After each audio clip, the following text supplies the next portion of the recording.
മായ ചിത്രം ഇപ്പോൾ എവിടെ നിർത്തി നിൽക്കുന്നു എന്ന് മാത്രം നിങ്ങളെ കേൾപ്പിച്ചുകൊണ്ട് ഞാൻ അവസാനിപ്പിക്കുകയാണ്. ഇക്കഴിഞ്ഞ ദിവസം നിങ്ങൾ പത്രത്തിൽ വായിച്ചു, കേരള ഹൈക്കോടതിയിൽ കാന്തപുരം AP അബൂബക്കർ മുസ്ലിയാരും കേരള ഗവൺമെന്റും ഒരു അഫിഡവിറ്റ് സത്യവാങ്മൂലം നൽകിയ വിവരം ഇന്നലെ വാർത്താ മാധ്യമങ്ങൾ റിപ്പോർട്ട് ചെയ്തിരുന്നു. എന്താണ് ഇവിടെ സംഭവിച്ചുകൊണ്ടിരിക്കുന്നത്? കാന്തപുരം വിഭാഗത്തിന്റെ സകലമായ സംഘടനകളും ഈ മുടി വിവാദം ഒന്ന് അവസാനിച്ച് കിട്ടിയെങ്കിൽ എന്ന് ആത്മാർത്ഥമായി ആഗ്രഹിച്ചുകൊണ്ട് ഏകപക്ഷീയമായി വെടിനിർത്തൽ പ്രഖ്യാപിച്ചു. സമസ്ത വിഭാഗം ഇനി മുടിയെക്കുറിച്ച് എന്തൊക്കെ പറഞ്ഞാലും ശരി, ഒരക്ഷരം മേലിൽ എഴുതാനോ പ്രസംഗിക്കാനോ തദ്വിഷയമായി പ്രചരിപ്പിക്കാനോ പാടില്ലെന്ന് സ്ട്രിക്റ്റായി നിർദ്ദേശം കൊടുത്തിട്ടും നമ്മളൊക്കെ വിഷയം വേണ്ടെന്ന് വെച്ചാലും ശരി, ഹബീബായ മുത്ത് മുഹമ്മദ് മുസ്തഫ സ്വല്ലല്ലാഹു അലൈഹി വസല്ലം ഇവരെ വിടുന്ന പ്രശ്നമില്ല എന്ന് തെളിയിച്ചുകൊണ്ടാണ് കാര്യങ്ങൾ മുന്നോട്ട് നീങ്ങിക്കൊണ്ടിരിക്കുന്നത്. എന്താണ് കേരള ഹൈക്കോടതി ഈ വിഷയത്തിൽ ഇടപെടാൻ കാരണം? വർഷങ്ങൾക്ക് മുമ്പ് ഈ വിവാദം കേരളത്തിൽ കത്തിപ്പടർന്നുകൊണ്ടിരിക്കുമ്പോൾ ഒരു സാധാരണക്കാരനായ മനുഷ്യൻ ഒരു അഡ്വക്കറ്റ് മുഖേന കേരളത്തിലെ DGP, കേരളത്തിലെ ചീഫ് സെക്രട്ടറി, കേന്ദ്ര ആഭ്യന്തര മന്ത്രാലയം തുടങ്ങിയ ഉത്തരവാദപ്പെട്ട കേന്ദ്രങ്ങളിലേക്ക് ഒരു കത്തയച്ചു. മുസ്ലിങ്ങൾ ഏറെ ആദരിക്കുന്ന, ഏറെ സ്നേഹിക്കുന്ന പ്രവാചകനായ മുഹമ്മദ് മുസ്തഫ സ്വല്ലല്ലാഹു അലൈഹി വസല്ലം തങ്ങളുടെ മുടി എന്ന പേരിൽ വ്യാജമായി ചില മുടികൾ കൊണ്ടുവന്ന് അതിന് പള്ളി നിർമ്മിക്കാമെന്ന് പറഞ്ഞ് ഷഹർ മുബാറക്ക് എന്ന് നാട്ടിലുടനീളം കോടികൾ മുടക്കി ഫ്ലക്സ് ബോർഡുകൾ സ്ഥാപിച്ച് പാവപ്പെട്ട മുസ്ലിം സമൂഹത്തെ ചൂഷണം ചെയ്ത് പ്രവാചകരുടെ സ്നേഹം ചൂഷണം ചെയ്തുകൊണ്ട് പള്ളി നിർമ്മിക്കാൻ മാത്രം 42 കോടി രൂപയും പള്ളി നിർമ്മിക്കുന്ന സ്ഥലത്തിന് സ്ക്വയർ ഫീറ്റ് എന്ന അടിസ്ഥാനത്തിൽ വേറെയും കോടികളും, ഈ പള്ളിക്ക് ചുറ്റും വലിയ വ്യവസായ സ്ഥാപനങ്ങൾ സമുച്ചയം സ്ഥാപിക്കുന്നതിൽ കോടികൾ വേറെയും വ്യാപകമായി സംഘടിപ്പിച്ചുകൊണ്ടിരിക്കുന്നു. ഇതിനെക്കുറിച്ച്, ഈ സാമൂഹ്യ ചൂഷണത്തെക്കുറിച്ച് അന്വേഷിച്ച് വേണ്ടത് ചെയ്യണമെന്ന് ആവശ്യപ്പെട്ടുകൊണ്ടായിരുന്നു ഈ ഹർജി. ഹർജി കൊടുത്ത് മാസങ്ങൾ കടന്നുപോയി. കേന്ദ്ര ആഭ്യന്തര മന്ത്രാലയം അന്വേഷിച്ച വിവരമില്ല, കേരള ഗവൺമെന്റ് അന്വേഷിച്ച വിവരമില്ല. വളരെ ശാന്തമായി മൗനമായി വലിയ ദുരന്തത്തിനെതിരെ ഇവരൊക്കെ മൗനം പാലിക്കുന്നു എന്ന് കണ്ടപ്പോൾ ഇന്ത്യയിൽ ഒരു പ്രത്യേകമായ നിയമമുണ്ട്, വിവരാന്വേഷണ നിയമം, ഇൻഫർമേഷൻ റൈറ്റ്സ് ആക്ട്. നമ്മളൊരു കത്ത് കൊടുത്താൽ ആ കത്ത് സംബന്ധിച്ച് എന്ത് നിയമ നടപടി സർക്കാർ സ്വീകരിച്ചു എന്നറിയാനുള്ള അവകാശം ഈ രാജ്യത്ത് ഏതൊരു പൗരനുമുണ്ട്.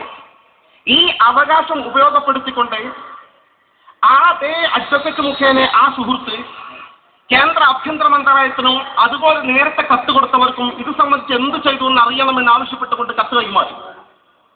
കേന്ദ്ര ആഭ്യന്തര മന്ത്രാലയത്തിൽ നിന്ന് അവർക്ക് കൃത്യമായ മറുപടി കിട്ടി, കത്ത് കിട്ടി. നിങ്ങൾ തന്ന കത്ത് പ്രകാരം കേരളത്തിലെ ഗവൺമെന്റാണ് ഇക്കാര്യം കൈകാര്യം ചെയ്യേണ്ടതെന്നതിനാൽ കേരള ഗവൺമെന്റിനോട് ഇത് അന്വേഷിച്ച് ഉചിതമായ നടപടി സ്വീകരിക്കാൻ കേന്ദ്രം ആവശ്യപ്പെട്ടിട്ടുണ്ട് ഇന്ന ഡേറ്റിൽ എന്ന് പറഞ്ഞ് കത്ത് കിട്ടിയപ്പോൾ കള്ളൻ ആരാണെന്ന് കൃത്യമായി മനസ്സിലായി. കേരളം ഈ അന്വേഷണത്തിലുള്ള ഉത്തരവ് പൂഴ്ത്തിവച്ചിരിക്കുകയാണ് മാസങ്ങളോളമെന്ന് ബോധ്യപ്പെട്ടപ്പോൾ ഈ കേരള ഗവൺമെന്റിനെ പ്രതിയേർത്തുകൊണ്ട്, കാന്തപുരം AP അബൂബക്കർ മുസ്ലിയാരെ പ്രതിയേർത്തുകൊണ്ട് അതേ സുഹൃത്ത് കേരള ഹൈക്കോടതിയിൽ കേസ് നൽകി. സ്വാഭാവികമായും കേരള ഹൈക്കോടതി എന്തുകൊണ്ട് നടപടി സ്വീകരിച്ചില്ല? കേരള ഗവൺമെന്റിന് നോട്ടീസ് നൽകി. കാന്തപുരത്തിന് ഈ വിഷയത്തിൽ എന്ത് മറുപടി പറയാനുണ്ട്? കാന്തപുരത്തിന് നോട്ടീസ് നൽകി. വിവരം നൽകണമെന്ന് ആവശ്യപ്പെട്ടപ്പോൾ പിന്നെയും ഗവൺമെന്റ് മൗനത്തിലാണ്, കാന്തപുരം മൗനത്തിലാണ്. എന്ത് മറുപടി കൊടുക്കും? മറുപടി കൊടുക്കാൻ കഴിയില്ലല്ലോ. അവസാനം കേരളത്തിലെ ഹൈക്കോടതി വളരെ വ്യക്തമായ ഒരു ഒബ്സർവേഷൻ, നിരീക്ഷണം നടത്തിക്കൊണ്ട് പ്രഖ്യാപിച്ചു, 2 ആഴ്ചക്കകം നോട്ടീസ് നൽകിയ കേരള ഗവൺമെന്റും കാന്തപുരം AP അബൂബക്കർ മുസ്ലിയാരും ഈ വ്യാജമുടിയുമായി ബന്ധപ്പെട്ട വിശദീകരണം നൽകിയില്ലെങ്കിൽ നിങ്ങൾക്ക് വിശദീകരണം ഒന്നും നൽകാനില്ലെന്ന് മനസ്സിലാക്കിക്കൊണ്ട് കോടതി ഏകപക്ഷീയമായി തീരുമാനമെടുക്കുമെന്ന് പറഞ്ഞുകൊണ്ട് ഒരു നിരീക്ഷണം നടത്തിയപ്പോൾ അക്ഷരാർത്ഥത്തിൽ കാന്തപുരം വെട്ടിലാവുകയായിരുന്നു. കേരള ഗവൺമെന്റിന് എന്തെങ്കിലും വിശദീകരണം കൊടുക്കാൻ ആവുകയായിരുന്നു. ഇത്തരമൊരു പശ്ചാത്തലത്തിൽ അവസാനത്തെ ദിവസം കേരള ഗവൺമെന്റും കാന്തപുരവും കേരള ഹൈക്കോടതിയിൽ അഫിഡവിറ്റ് നൽകി സത്യവാങ്മൂലം നൽകി ഇന്നലത്തെ പത്രത്തിൽ വന്നു കഴിഞ്ഞു. അവസാനത്തെ ദിവസം എന്താണ് കാന്തപുരം നൽകിയ അഫിഡവിറ്റിൽ പറയുന്നത്? കാന്തപുരം പറയുന്ന ഒരു കാര്യം, ഈ മുടി ഞങ്ങൾക്ക് അവകാശികളിൽ നിന്ന് കിട്ടിയതാണ്. എന്നാൽ ഈ മുടിയുടെ പേരിൽ ഒരു പള്ളി നിർമ്മിക്കുന്ന പ്രശ്നമേ ഇല്ല. ഇനി ഇപ്പോൾ ഒരു പള്ളി നിർമ്മിക്കുന്നുമില്ല. ഭാവിയിൽ പള്ളി നിർമ്മിക്കാനും സാധാരണ മുസ്ലിങ്ങൾ പള്ളി നിർമ്മിക്കുന്ന പോലെ എന്നല്ലാതെ മുടി അതിൽ വെക്കുന്ന പ്രശ്നവുമില്ല എന്ന് പച്ചയായി ഹൈക്കോടതി സത്യവാങ്മൂലം നൽകിയിരിക്കുകയാണ്. എന്താണ് ഈ പറയുന്നത്? ഈ മുടി അവകാശികളിൽ നിന്ന് കിട്ടിയതാണ്. പറയട്ടെ, കാന്തപുരം ആരാണ് ഈ അവകാശികൾ? ഇപ്പൊ സൂക്ഷിക്കുന്ന അവകാശികൾ നമുക്കറിയാം. അത് ബോംബെയിലെ ഇക്ബാൽ ജാലിയാവാൽ നിന്ന് കിട്ടിയതാണോ? അബുദാബിയിലെ ഹസ്രതിയിൽ നിന്ന് കിട്ടിയതാണോ? വ്യക്തമാക്കപ്പെടേണ്ടി വരും. അത് വ്യക്തമാക്കുമ്പോൾ അവകാശം തെളിയിക്കേണ്ടി വരും. എവിടെ കാന്തപുരത്തിന്റെ സനത് ഇക്ബാൽ ജാലിയാവാല മുതൽ പ്രവാചക തിരുമേനി മുഹമ്മദ് മുസ്തഫ സ്വല്ലല്ലാഹു അലൈഹി വരെയുള്ള സനത് കാന്തപുരം വീണ്ടും പറയേണ്ടി വരും. കുടുംബ സനത് പറഞ്ഞാൽ മതിയല്ല, യഥാർത്ഥ പരമ്പര കാന്തപുരം പറയേണ്ടി വരും. എവിടെ ഹസ്രജുടെ സനത്? കാന്തപുരം വെട്ടിൽ വീണിരിക്കുകയാണ്. രണ്ടാമത് കാന്തപുരം പറഞ്ഞ കാര്യം, മുടിക്ക് വേണ്ടി പള്ളി നിർമ്മിക്കുന്ന പ്രശ്നമേ ഇല്ല, അങ്ങനത്തെ ഒരു പരിപാടി എന്റെ അജണ്ടയിലില്ല. സുബ്ഹാന ജല്ല ജലാലുഹു കേരളത്തിലെ മുസ്ലിമീങ്ങളും അമുസ്ലിങ്ങളും ഉൾപ്പെടെയുള്ള 3 കോടിയോളം ജനങ്ങൾ സാക്ഷി തിരുവനന്തപുരം മുതൽ കാസർഗോഡ് വരെ ഗ്രാമാന്തരങ്ങൾ പോലും മാലിന്യം സൃഷ്ടിച്ചുകൊണ്ട് ഈ കോടിക്കണക്കിന് രൂപ ചെലവഴിച്ച് ഫ്ലക്സ് ബോർഡുകളുടെ പ്രളയം ഷഹമുബാർക്ക് വെച്ച് വിശുദ്ധ മുടിക്ക് വേണ്ടിയുള്ള പള്ളി എന്ന് പറഞ്ഞുകൊണ്ട് ഈ ബോർഡുകൾ വെച്ചത് ഈ കേരളത്തിലെ ജനത മറന്നുപോയിട്ടില്ല. യഥാർത്ഥത്തിൽ കാന്തപുരം പാവപ്പെട്ട മുസ്ലിം സമൂഹത്തെ തെറ്റിദ്ധരിപ്പിച്ചത്, ഇതാ നിങ്ങൾക്ക് ചരിത്രത്തിൽ അപൂർവമായി കിട്ടുന്നൊരവസരം കൈവന്നിരിക്കുന്നു. പ്രവാചക തിരുമേനിയോട് മഹബത്തുള്ളവർക്ക്, സ്നേഹമുള്ളവർക്ക് ഇതാ പ്രവാചകന്റെ മുടി സൂക്ഷിക്കാൻ വേണ്ടി ലോക ചരിത്രത്തിൽ എവിടെയും നിർമ്മിക്കപ്പെടാത്ത വിധം ഇതാ കോഴിക്കോട് വിശുദ്ധമായ 42 കോടി രൂപയുടെ പള്ളി പണിയാൻ പോവുകയാണ്. അതുകൊണ്ട് നിങ്ങൾക്ക് പങ്കാളികളാകാൻ ഒരാൾക്ക് മാത്രം ഈ അവസരം വേണമെങ്കിൽ കൊടുക്കാം. ഒരു അറബി പണം തരും, പക്ഷേ അറബിയുടെ പണം വാങ്ങുന്നില്ല. എല്ലാവർക്കും പങ്കാളികളാകാൻ ആ പ്രവാചകന്റെ മുടിയുടെ പുണ്യം കിട്ടാൻ വേണ്ടി 1000 രൂപ വീതം എന്ന് പറഞ്ഞുകൊണ്ടാണ് 42 കോടി രൂപ കാന്തപുരം സംഘടിപ്പിച്ചത്. ഈ 42 കോടി രൂപയും അത് സ്ഥാപിക്കാൻ വേണ്ടിയുള്ള സ്ഥലത്തിലുള്ള സ്ക്വയർ ഫീറ്റുകളുടെ രൂപയും ഈ കോടികൾ കാന്തപുരം സംഘടിപ്പിച്ചത് പാവപ്പെട്ട വിശ്വാസികളെ വഞ്ചിച്ചുകൊണ്ടല്ലേ? അതാണ് ഇന്നത്തെ സുന്നി യുവജന സംഘ സംസ്ഥാന സമ്മേളനം അംഗീകരിച്ച പ്രമേയം.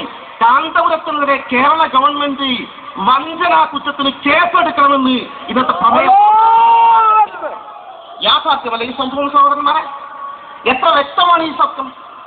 ആർക്കാണ് നിഷേധിക്കാൻ സാധിക്കുക? മാത്രമല്ല, കാന്തപുരം ഇനി പള്ളി നിർമ്മിക്കാൻ ഇപ്പോൾ ഉദ്ദേശിക്കുന്നില്ല എന്നാണ് കാന്തപുരം പറഞ്ഞത്. മറ്റൊരു ഭാഗത്ത് കേരള ഗവൺമെന്റ് കൊടുത്ത അഫിഡവിറ്റിൽ പറയുന്നത്, മുടി വ്യാജമാണോ എന്ന് അന്വേഷിച്ചാൽ ക്രമസമാധാനം തകരാൻ സാധ്യതയില്ല. ഞങ്ങൾക്ക് ഇക്കാര്യം മനസ്സിലാക്കുന്നത്, മുടി അന്വേഷിച്ചാൽ ക്രമസമാധാനം മുസ്ലിങ്ങൾക്കിടയിൽ തകരില്ല, ഹിന്ദുക്കൾക്കിടയിൽ തകരില്ല, ക്രിസ്ത്യാനികൾക്കിടയിൽ തകരില്ല, ഒരു ജാതി വിഭാഗത്തിനിടയിൽ തകരില്ല. കാന്തപുരത്തിന്റെ സമാധാനം, മനസ്സമാധാനമായിരിക്കും തകരുക എന്ന് കൃത്യമായി ഞങ്ങൾ ബോധ്യപ്പെടുത്തുകയാണ്. അതുകൊണ്ട് തന്നെ കേരളത്തിലെ ഗവൺമെന്റ് ഈ പാണക്കാട് സയ്യിദ് ഹൈദരലി ശിഹാബ് തങ്ങൾ നേതൃത്വം നൽകിയ ഈ മഹാസമ്മേളനം അംഗീകരിച്ച പ്രമേയം നിലപാട് മാറ്റിക്കൊണ്ട് കാന്തപുരത്തിനെതിരെ ചാർജ് ഷീറ്റ് നൽകിക്കൊണ്ട് കാന്തപുരത്തിനെതിരെ വമ്പിച്ച ഈ വഞ്ചന കുറ്റത്തിന് കേസെടുത്തുകൊണ്ട് പുനഃപരിശോധിക്കണം ഹൈക്കോടതി നൽകിയ നിലപാട് എന്ന് ഇന്നിവിടെ ആവശ്യപ്പെട്ട് കഴിഞ്ഞിരിക്കുകയാണ്.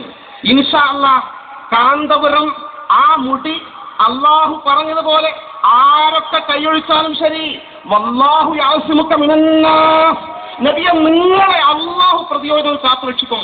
ഒരു വ്യാജമുടി, ഒരു മുടിപ്പള്ളി സ്ഥാപിച്ച് അവിടെ വെക്കാൻ കാന്തപുരത്തിൽ നിന്നല്ല ലോകത്തൊരാളെയും അള്ളാഹു അനുവദിക്കില്ല എന്ന വിശുദ്ധ ഖുർആൻ വചനം സാക്ഷി.